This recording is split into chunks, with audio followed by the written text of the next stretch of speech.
جنگ احد کے دوران مدینہ منورہ میں خبر پھیل گئی کہ آپ صلی اللہ علیہ وسلم شہید ہو گئے۔ اس خبر کے پھیلتے ہی مدینہ میں کوہرام مچ گیا۔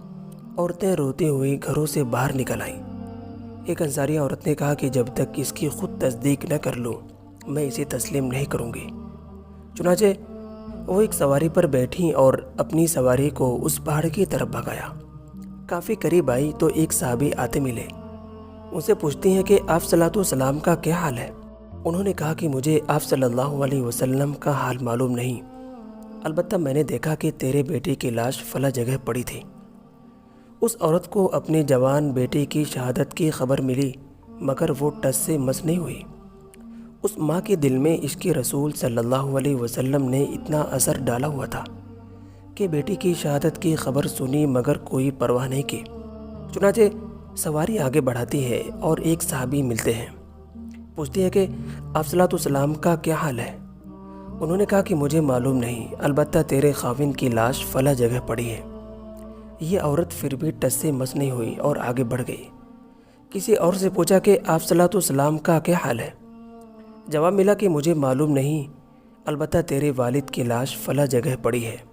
اسی طرح بھائی کے لاش کے بارے میں بتایا گیا کہ فلاں جگہ پڑی ہے، مگر پھر بھی یہ عورت ٹس سے مس نہیں ہوئی اور آگے بڑھ گئی۔ آگے جا کر ایک اور صحابی ملے، پوچھتی ہیں کہ آپ صلی اللہ علیہ وسلم کا کیا حال ہے؟ انہوں نے کہا کہ آپ صلی اللہ علیہ وسلم فلاں جگہ موجود ہیں۔ چنانچہ سواری کو ادھر بڑھاتی ہے۔ جب وہاں پہنچی تو آپ صلی اللہ علیہ وسلم کھڑے تھے۔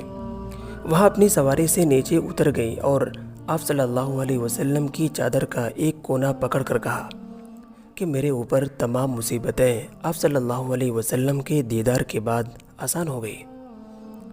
کتابوں میں آتا ہے کہ غزوہ احد کے میدان میں ایک صحابی زخمی ہو گئے۔ خون بہت نکل جانے کی وجہ سے قریب المرگ ہو چکے تھے۔ ایک دم دوسرے صحابی ان کے قریب آئے اور پوچھا کہ آپ کو کسی چیز کی تمنا ہے؟ عرض کیا کہ ہاں۔ انہوں نے پوچھا کہ کون سی؟ جواب ملا کہ آخری وقت میں آپ صلی اللہ علیہ وسلم کا دیدار کرنا چاہتا ہوں۔